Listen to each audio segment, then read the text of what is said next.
अहिल्यादेवी होळकर जयंती साजरी केली. त्यानंतर केंद्रीय मंत्री करमाळ्यामध्ये आले होते. करमाळ्यामध्ये ते आले होते. आता सध्या त्यांनी आमदार संजय वाशिंदे असतील आपल्या सगळ्यांनी इथं अहिल्यादेवी होळकर जयंती केली.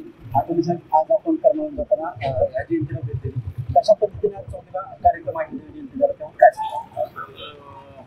अहिल्यादेवी होळकर यांचा 299वा जयंती उत्सव होता आणि त्यांचं जे व्यक्तित्व होतं ते अत्यंत उत्सुकताच्या पद्धतीने होतं. त्या काळामध्ये 1725ला जन्म झालेल्या ज्या अहिल्यादेवी होत्या त्यांची सासरी होती मंदाराव होळकर त्यांनी त्यांना राज्यात परतवलं आणि त्या मुलीला राज्य कारभाराची जबाबदारी दिली. हे जगात अत्यंत महत्वाचं.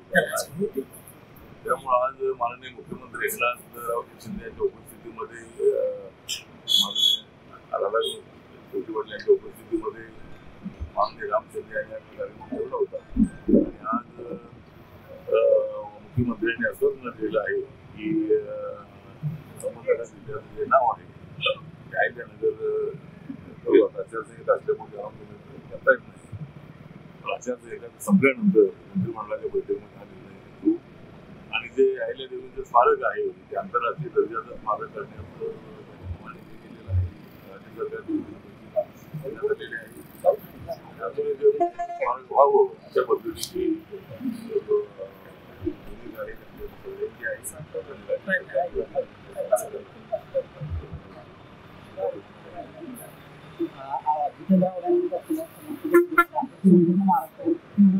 आंदोलन होतं त्यामुळे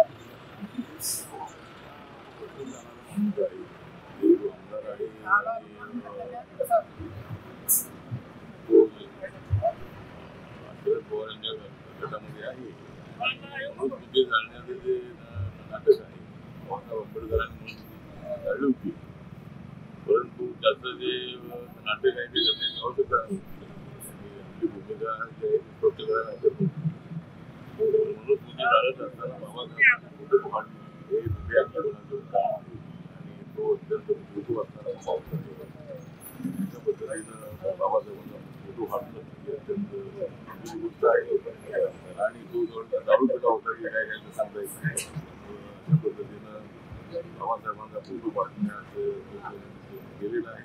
त्याबद्दल आंबेडकर यांच्या संताप आहे आणि त्याच्या त्या पुतळ्याचा आम्ही निषेध करतो. नक्कीच आपण पाहतो की जितेंद्र आव्हाडांची जी भूमिका होती त्यावरती आरोप केलेले होते का ते बियाणे आहेत का असा आरोप त्यांनी यावेळी केलेला आहे. कॅमेरामॅन हर्षवर्धन गाडेचा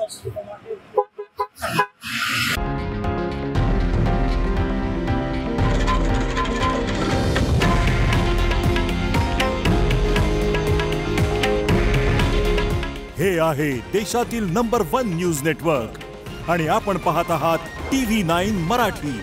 काळजी तुमची, हित महाराष्ट्राचं.